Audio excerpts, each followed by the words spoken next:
Radio Nigeria, uplifting the people and uniting the nation. In commemoration of World Disability Day, Yinka Olaito, Executive Director of the Center for Disability and Inclusion Africa, sheds light on the challenges faced by persons with disabilities and ways to ensure an inclusive future.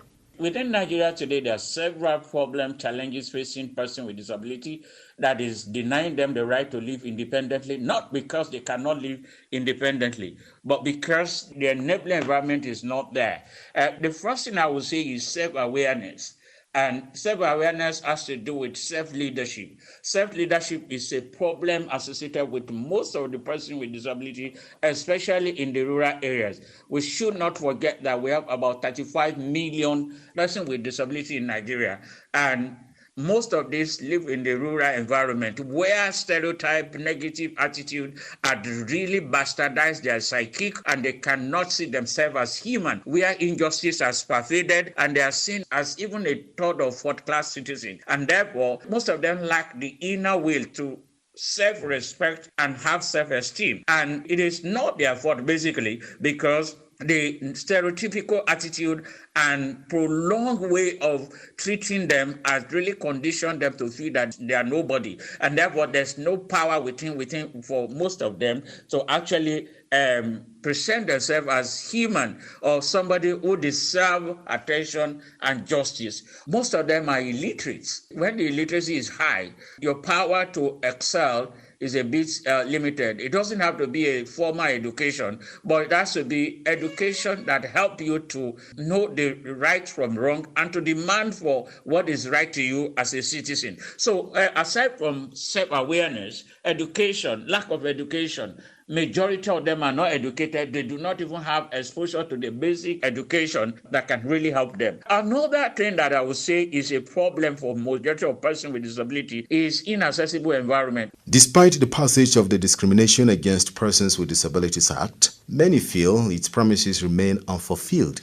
In your own opinion, what key objectives are yet to be achieved to make this law impactful? There are several. If you look at DAPTA, what we call DAPTA Act 2018, signed by the president, eventually signed in 2019 by President Buhari, there are a lot of provisions in that law. That let's start with that every building must be accessible within the first 5 years. We are already in the first 5 years now. And what has happened? The law says that after the first 5 years, if all our buildings are not accessible, both private and public buildings are not accessible, that an individual can sue them or call the attention and make them to pay because it is not making the individual to function maximally. Look at all the state secretariat everywhere and find out whether we actually have accessible building. We don't have accessible building. When you don't have accessible building, you cannot go and work, even if you know how to work as a person with disability. Another major flaw in that law is the fact that intellectual disability people are not covered.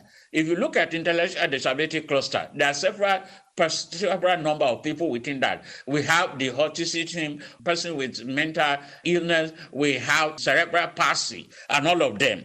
The laws scantily mention some of these people. Because it scantily mentions them, their health is not covered. What specific steps should the government, private sector, and of course the society as a whole take to ensure people with disabilities in Nigeria enjoy equal opportunities and full participation in all aspects of life? Government must empower stakeholders, all the stakeholders, particularly family of the affected, so that they become so bold, they are not transmitting negativity to a person with disability, the impaired person, so that they will not say, oh, it was an error for me to give back to you. That can really be demoralizing. That can really pack up a lot of mental health issues and all that. And most of persons with disability are suffering from mental health issues because of all this. So private organizations should also get involved in inclusive and sustainable, because it's not going to be done by government alone. Everybody is going to be involved. Every hand has to be on deck. Let me say this finally. Funding is important. We cannot have an agency that is overseeing for 35 million and we're giving them